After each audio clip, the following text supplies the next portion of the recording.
सबसे पहले आप सभी को इस YouTube चैनल पर स्वागत है। आज हम लोग हिंदी व्याकरण के अध्याय 1 वर्ण विचार पर अध्ययन करने वाले हैं कि वर्ण विचार क्या होता है। वर्ण विचार बराबर कहते हैं, नाम में ही सब कुछ रहता है छिपा हुआ। ऑर्थोग्राफी फोनोलॉजी बोलेंगे इसको अंग्रेजी में। वर्ण विचार यानी वर्ण पर आज हम लोग को विचार करेंगे। किस पर विचार करेंगे? वर्ण पर। वर्ण क्या होता है पहले ये जाने हम लोग। ऐसे हम लोग वर्ण के विषय में जानकारी है, लेकिन उसको वर्ण नाम से नहीं जानते होंगे, ये दूसरी बात है। लेकिन हम लोग वर्ण बचपन से पढ़ते आए हैं। क्लास नर्सरी LKG से जब शुरू होता है तो आप 9th तक वर्ण के विषय में जानते हैं। ये हो सकता है कि उसी को वर्ण कहेंगे, ये शायद आप नहीं जानते होंगे, वो दूसरी बात है। वर्ण होता क्या है? हम हिंदी व्याकरण की बात करते हैं, बीच बीच में जो महत्वपूर्ण बात होगा संस्कृत से भी हम लोग बात कर सकते हैं, क्योंकि संस्कृत हिंदी व्याकरण से कहीं शुद्धता अगर देखा जाता है तो संस्कृत व्याकरण में होती है। बट यहाँ बात हम करेंगे हिंदी व्याकरण में वर्ण विचार, ऑर्थोग्राफी। समझे? व्याकरण को 5 भागों में बांटा गया है। वर्ण विचार, शब्द विचार, वाक्य विचार, चिन्ह विचार, छंद विचार। तो सबसे फर्स्ट क्या हुआ? वर्ण विचार। हम इस वर्ण पर देखिए क्या पढ़ने वाले हैं। सबसे पहले हम समझते हैं यहाँ से कि वर्ण किसे कहते हैं। वर्ण किसे कहते हैं? प्रश्न बना के भी कर सकते हैं और पॉइंट दे के भी कि वर्ण है क्या, वर्ण किसे कहते हैं। ऐसे कई भाषा के अनुसार लोग इसका जवाब देते रहता है। सब शिक्षक का या सब विद्यार्थी का अपना अपना भाषा हो सकता है कि ध्वनि का वह लघुत्तम अंश जो अखंडित हो उसे वर्ण कहते हैं, या फिर अपना अपना भाषा भी हो सकता है, अपना अपना विचार भी हो सकता है कि हम जो अभी बात लिखे वो अलग हो, लेकिन बात परिभाषा का उद्देश्य सभी का एक ही जगह जाता है। जैसे हिंदी भाषा में प्रयुक्त सबसे छोटी ध्वनि को वर्ण कहते हैं।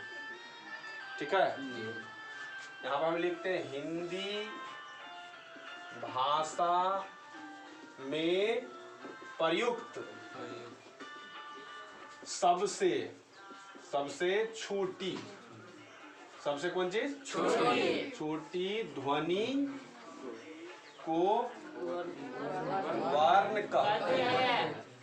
हो सकता है कि ये परिभाषा से आपका परिभाषा अटैच नहीं किया हो, तो आपको जो याद रहे वही लिखिएगा परीक्षा में। ठीक है ना? अगर पूछा जाता है वर्ण से प्रश्न तो ऐसा नहीं कि हम जो लिखे हैं वो याद नहीं है और आपके मन में जो बात है वो हम नहीं लिखेंगे। वैसे भी परीक्षा के शुरुआती में देखिएगा, क्वेश्चन के शुरुआती में लिखा रहता है यथासंभव विद्यार्थी नहीं अपने शब्दों में उत्तर दें। तो आपको जिस हिसाब से याद रहेगा उस हिसाब से आप लिखिएगा परीक्षा में।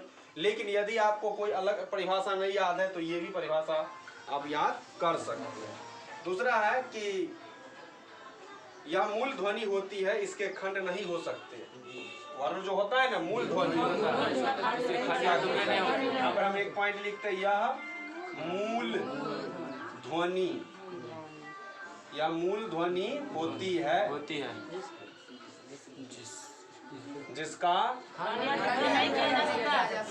खंड मतलब टुकड़ा, खंड नहीं किया जा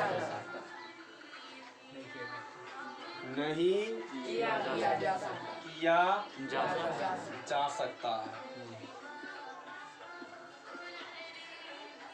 मतलब इसका हम खंड नहीं कर सकते। किसका? वर्ण का। इसका हम टुकड़ा नहीं कर सकते, टुकड़ा नहीं कर सकते। अब हम देखते हैं कि ये वर्ण है क्या, वर्ण है क्या। इसके अलावा भी अगर आप ध्वनि का वह लघुत्तम अंश जो अखंडित हो उसे वर्ण कहते हैं, ये भी लिख सकते हैं। अगर एक अन्य परिभाषा में लीजिए तो ऐसे भी ध्वनि का लघुत्तम मतलब क्या होता है? लघु माने छोटा, लघुत्तम अंश है ना, जिसका ध्वनि का वह लघुत्तम अंश, ठीक है, जो अखंडित हो। अ माने नहीं, अखंडित माने खंड करना, ठीक। ध्वनि का लघुत्तम अंश या वह लघुत्तम अंश, यहाँ पे वह जोड़ सकते हैं, है ना। फिर से हम लिख देते ठीक करके, ध्वनि का वह लघुत्तम अंश जिसका नहीं, जो अखंडित, जो अखंडित हो उसे वर्ण कहते हैं। यहाँ हम दो परिभाषा लिख दिए हैं, हो सकता है आप अलग परिभाषा याद किए होंगे तो अलग बात है, आप लोग अपना देख लीजिएगा, ठीक है। अब हम ये जान ले कि वर्ण में हम किसको लेंगे। जैसे हम लिखते हैं कुछ वर्ण के उदाहरण, अ, आ, है ना, हर्षी, दीर्घी, हर्षु, दुर्घु, है ना। इसी तरह से और भी हम लिख सकते हैं, जैसे ए आई, क, ख, च, कितना लिखिएगा। और सब में हम लिख देते हैं कौन चीज, आदि। उसके आगे हम क्या लिख देते हैं, आदि। आदि माने अन्य भी और भी, ये सब वर्ण है। तो बताइए ये सब आप बचपन से पढ़े हैं कि नहीं पढ़े? जी पढ़े हैं। क्या जी ये सब आप जानते हैं, इसीलिए हम पहले बोले थे कि ऐसी बातें नहीं कि आप वर्ण नहीं जानते, वर्ण जानते हैं, लेकिन उसको वर्ण कहेंगे ये नहीं जानते होंगे तो अलग बात है। आपको ऐसे कहते हैं, आपको अ आता है क्या, अ से और लब तक आता है, गेहूं तक आता है, कखारा आता है, तो आप कहते कि हाँ आता है। लेकिन हो सकता है हम ये पूछ देते वर्ण आता है तो कहीं कंफ्यूजन हो सकता था। तो आप वर्ण क्या होता है समझ कर क्लियर हो। अब मान लीजिए कि बचपन में तो शिक्षक नहीं ना पढ़ाएगा कि वर्ण इसको वर्ण कहते हैं, क्योंकि इतना लंबा पढ़ा देगा तो प्रॉब्लम हो जाएगी आपको समझने में। जो बच्चा जैसा रहेगा उसी हिसाब से उसकी शिक्षा होगी ना जी। बाल केंद्रित शिक्षा होता, इसी कारण उस समय में इसी चीज को दूसरे हिसाब से समझाया जाता, इस समय में उसी चीज को हम दूसरे हिसाब से समझा रहे हैं। अब हम समझते हैं कि कैसे खंड नहीं होगा। जैसे हम एक शब्द लिखते हैं, जैसे समझिएगा गौर से, जैसे हम राम लिखते हैं, राम, तो राम में कितने वर्ण हैं कोई आदमी बता दीजिएगा। 3। कोई आदमी कहिएगा 2, कुछ भी तो बताइए। गलत होगा तो सही हो, गलती आज करेगा वही कभी न कभी सही कर सकता। तो आप बोले 2, कोई बोला 3, 4, लेकिन आप बोल रहे हैं 4, तो सब आदमी में फिर भी कंफ्यूजन हो सकता है जी। कोई आदमी श्योर होके तो नहीं बता रहे हैं कि कोई बता रहे हैं कि श्योर आप बता रहे हैं 4। हो सकता है कि अगला आदमी इस बात को नहीं माने।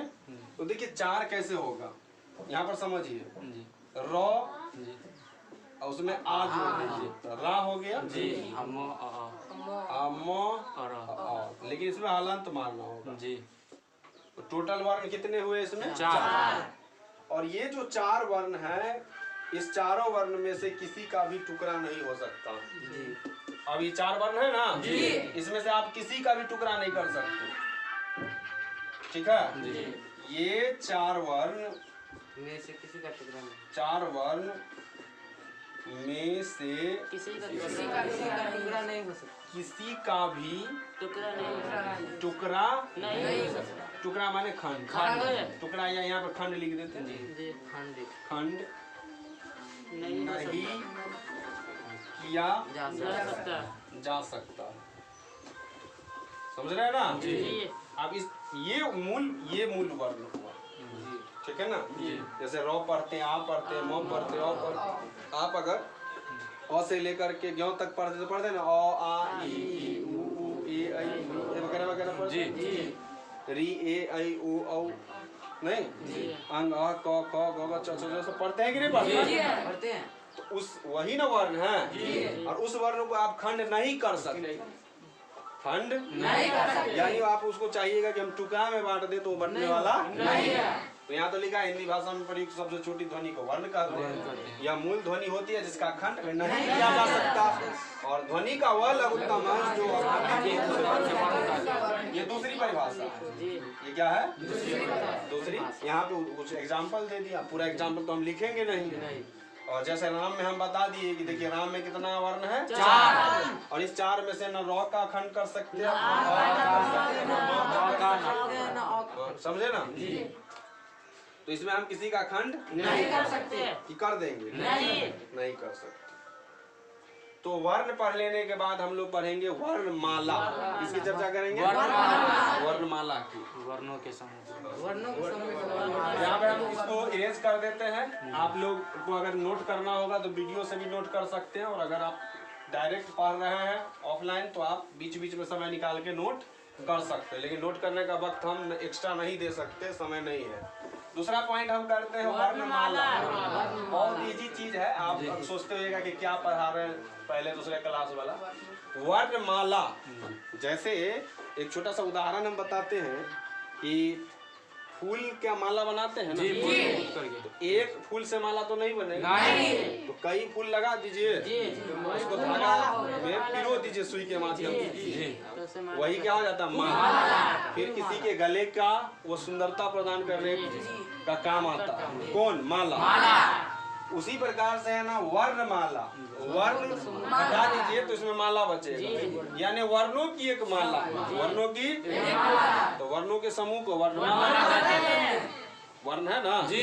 अगर आप छोटे बच्चे की किताब में देखिए ना जी, आपके छोटा भाई होगा, वो अगर 1 2 3 4 में 1 या 2 में पढ़ रहा होगा तो उसमें देखिएगा वर्णमाला को बहुत अच्छा सजा के भी देता है, नहीं पिक्चर के साथ देता है। अ से अनार, आ से आम, ई से इमली वाला। या फिर बाद में देखिएगा कि एकदम सजा के अ से लेकर के य ल तक देता है जी। तो वो सारे वर्ण का जो समूह होता है वही वर्णमाला है, और कुछ वर्णमाला नहीं है। तो वर्णों के समूह को वर्णमाला कहते हैं। यहाँ पर लिख देंगे वर्णों के समूह को वर्णमाला कहते हैं। समूह मतलब समूह, एक साथ कई का होना। जैसे आप लोग अभी समूह में पढ़ रहे हैं,